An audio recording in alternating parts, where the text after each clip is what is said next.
this week. We're going to be talking about Sovereignty's big win in the Jim Dandy and his next stop in the Travers Stakes next month at Saratoga.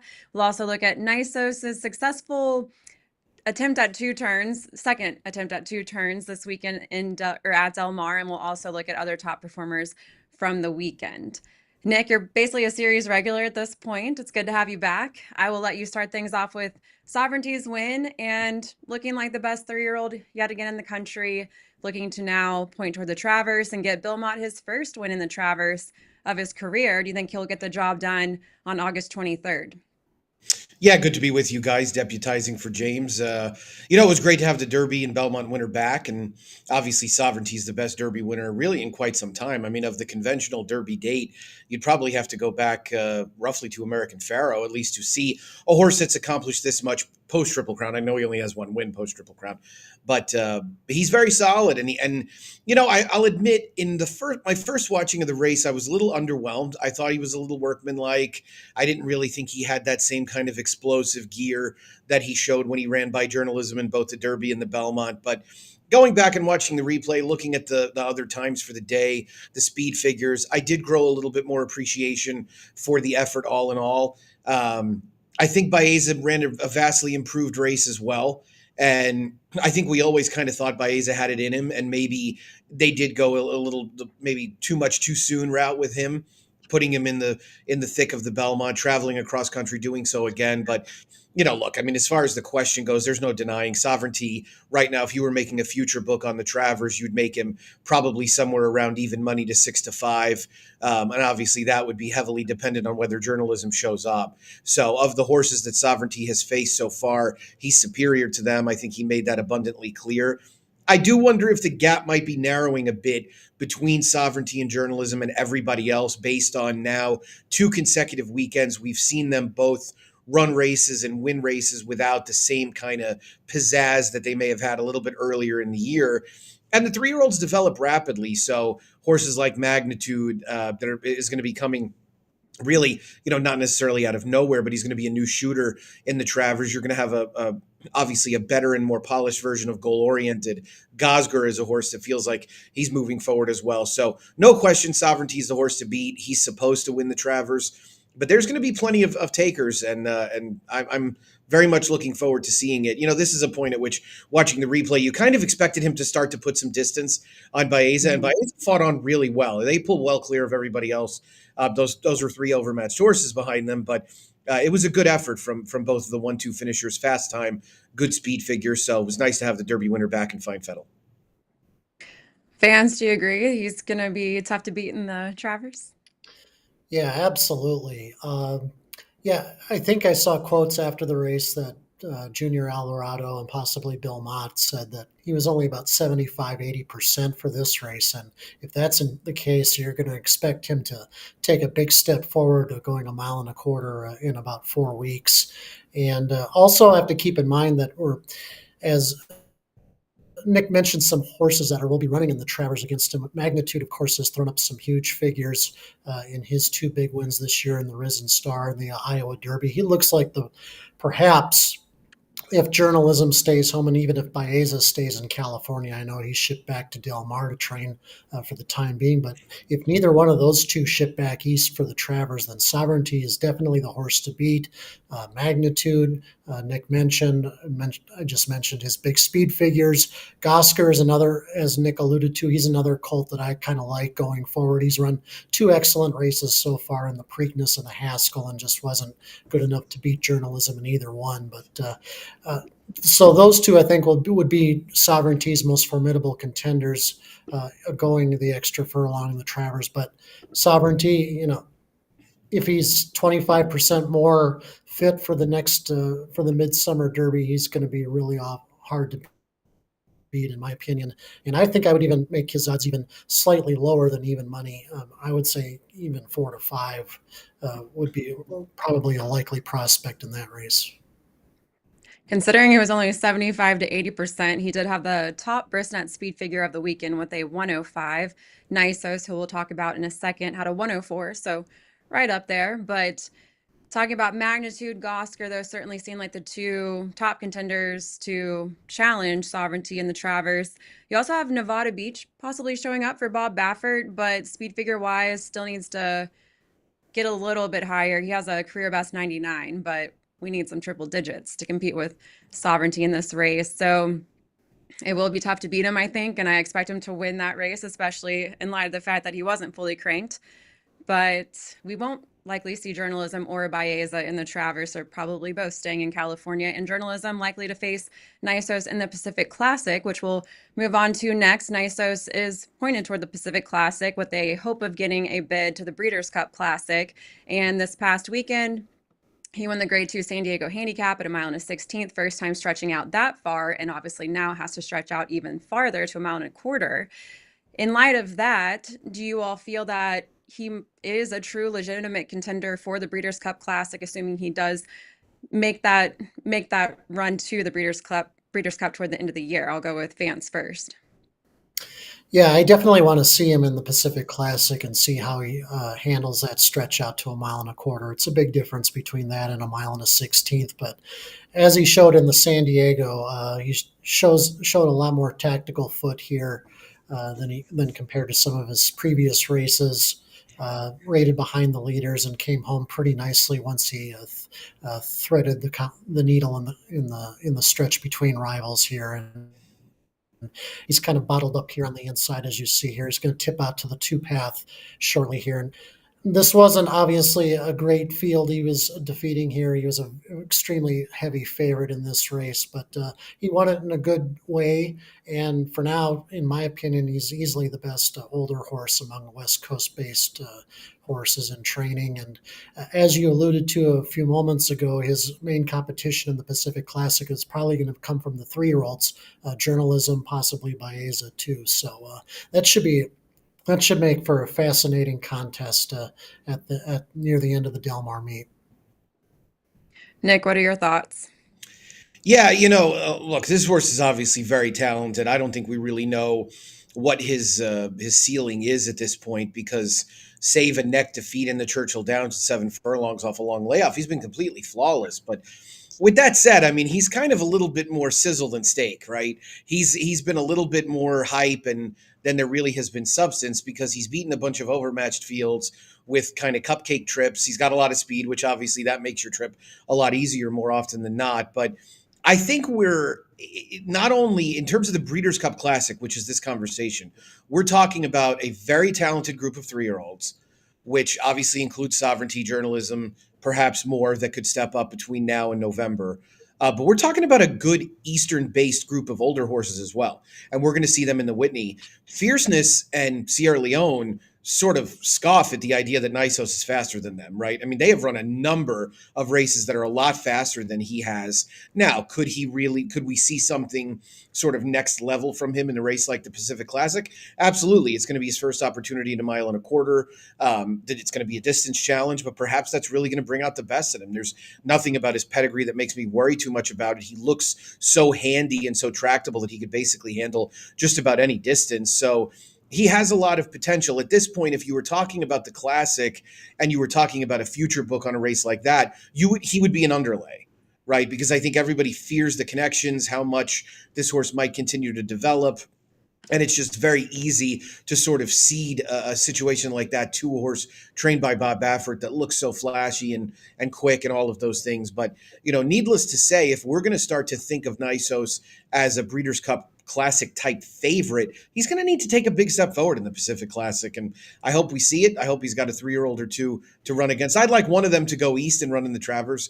But I think if they both stay home, it would certainly make the task for Nysos a little bit tougher because honestly, the Southern California-based handicap division, I mean, not to say it has no depth, it has nobody in it besides Nysos. I mean, it is not.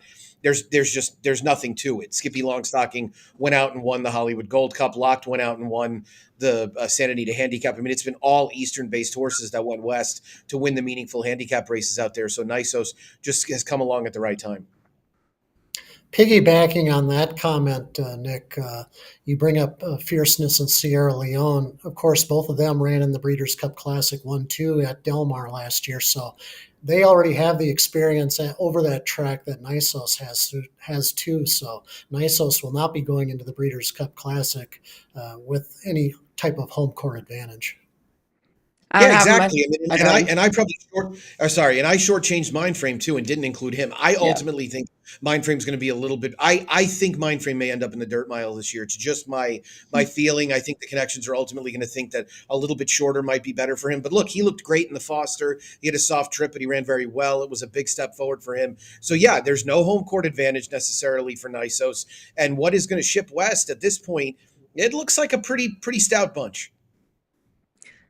Yeah, that's interesting. Interesting thought on mind frame because he certainly looked good in the Stephen Foster, and we'll see what he does this weekend. But as far as Nysos, I agree with you, Nick. A lot of flash there. He's never had below a triple-digit brisnet speed figure in his career, but it is a big question mark what happens when he stretches out even farther. And like we've talked about, there's really good 3-year-olds, there's really good 4-year-olds to contend with. So I will reserve. I'll wait until I see what he does in the Pacific Classic. I've always liked this horse, so I'm kind of hoping that I see him pull off the ability to run 10 furlongs, but Pacific Classic will tell us a lot, I think. And I know James already said it on the jury. He's planning to play against him. I think Darren as well. So I don't know how you all feel about it, playing against him, or if you will back him in the Pacific Classic, but we'll see what kind of odds we get as well. I have a hard enough time with races that are already drawn and finding winners, so I can't predict anything in 4.5 weeks. But no, all kidding aside, yeah, it would be nice to see him face hopefully a group that maybe has some shippers from the East and includes a horse like Journalism or even Journalism and Baeza both, because I think it'll be a good test. It'll be a good sort of appetizer for us to get a sense of what might happen. There's other options with Journalism. I mean, they could skip the Pacific Classic and run in the Goodwood as well and try and get maybe a softer route to the Breeders' Cup. That horse owes the country nothing in terms of shipping and running well and participating in everything. So he's danced a lot of dances.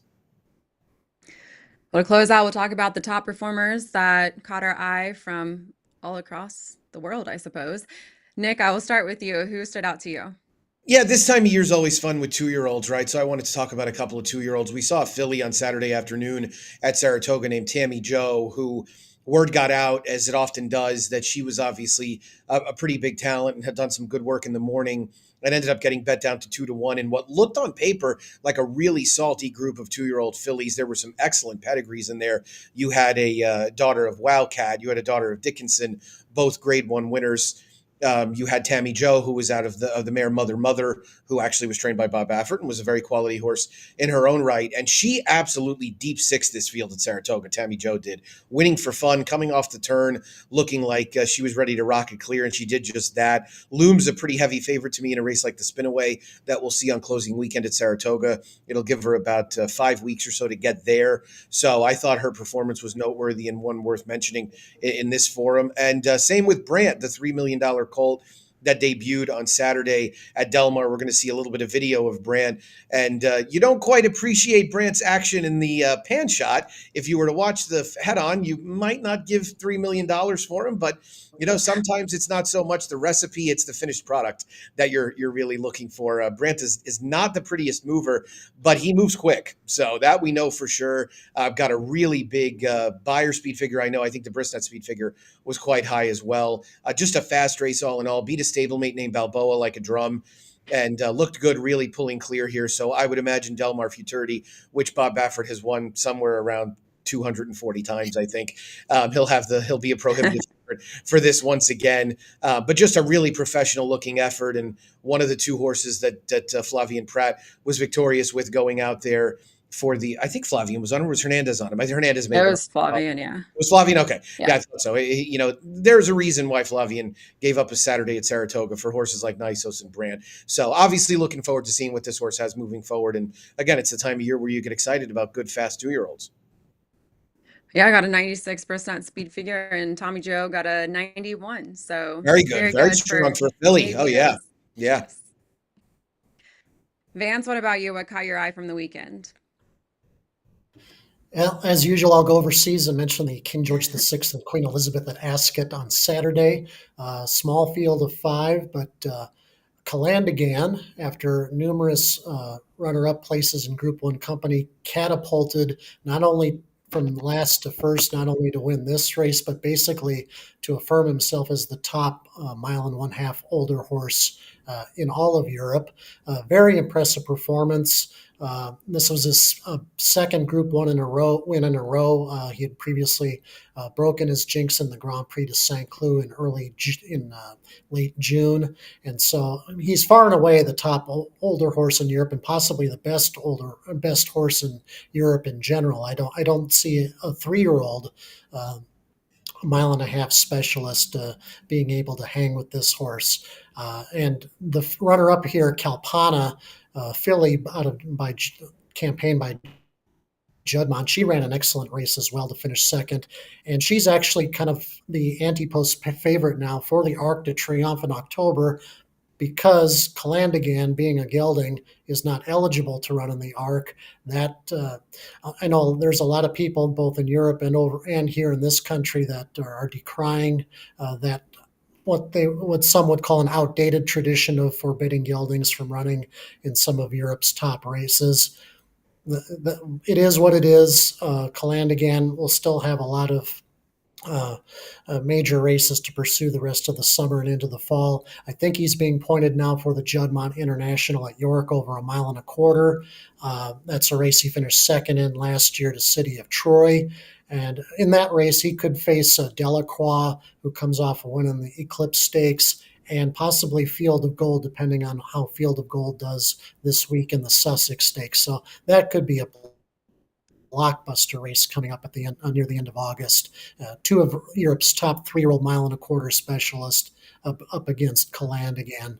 And I'll also mention, as far as the King George, the third place finisher, Rebels Romance, two-time Breeders' Cup Turf winner. He's going to try for a three-peat, I think, at the end of the year at Del Mar. He ran a pretty good race. He's just not the very best older horse in England when he runs in the Group 1 races there. He's scheduled to prep for the Breeders' Cup now in the Canadian International at Woodbine, and he should be pretty formidable in that race. I'll take it from a Breeders' Cup turf race to a Breeders' Cup sprint prep race, which was this past week in the Bing Crosby at Del Mar. We had a upset win with an 18-1 long shot in Lovesick Blues. And we had some big names in the field. Hijazi for Bob Baffert, Dr. Vinkman was in there, and Roll On Big Joe was stepping back up to Graded Stakes Company. Crazy Mason, who was, I believe, a popular pick as a closer, but did not get out of the gate in this race. And then Lovesick Blues closed well and beat Hijazi, who was the pace setter in the field and finished second for Bob Baffert. But it's kind of a fun story too, because you had Librado Barosio, who got this horse earlier ahead of the 2025 season. And now Lovesick Blues is, well, he punched his ticket to the Breeders' Cup Sprint. He has to be supplemented for $100,000 as well. And Librado Barosio already said his son has told him that he's got to take a shot in the Breeders' Cup. His son, by the way, used to be a coach on the staff of the Los Angeles Rams. Fun little LA connection there. And Barroso as well was a filmmaker, took a break from training, got back into training, and got his first Grade 1 win this weekend, as well as the breeder, Nick Alexander. It was also the first Grade 1 win for the jockey, who had not gotten a Grade 1 since 2019. And I'm blanking on the name of the jockey. It's Giovanni Franco. Giovanni Franco, yes. Yeah. And I think the lights in my room just went out. That was very strange. But this was a 7-year-old gelding who had raced for 41 times. This was his 9th win of his career and first Grade 1 as well. So a big upset. I was expecting World Record to have a better outing. Just looked like it didn't have anything in that race. Not really sure what happened there. But now it's kind of shaking things up a little bit with the Breeders' Cup Sprint. Didn't exactly expect this horse to punch his ticket, but now one to watch and maybe a feel-good story to watch in the Breeders' Cup Sprint. No doubt about it. Fun horse, obviously versatile. He's been good on both surfaces, and it was his day. The East Coast shippers didn't show too much, so it was a nice performance. And obviously, he'll have a little bit of the home court advantage, it would seem, for the Breeders' Cup in November. Yeah. All right. Well, I think that's all the time we have today for the Racing Roundtable. Thank you again, Nick, for joining us. I'm sure you'll be back soon. It seems like it's at least once a week these days. I think it's going to be twice this week, but I hate to That's right. let the cat out of the bag. That's right. You will be on the jury on Thursday with Darren Zacali and me, and we will be back next Tuesday to recap more stakes action on the Racing Roundtable.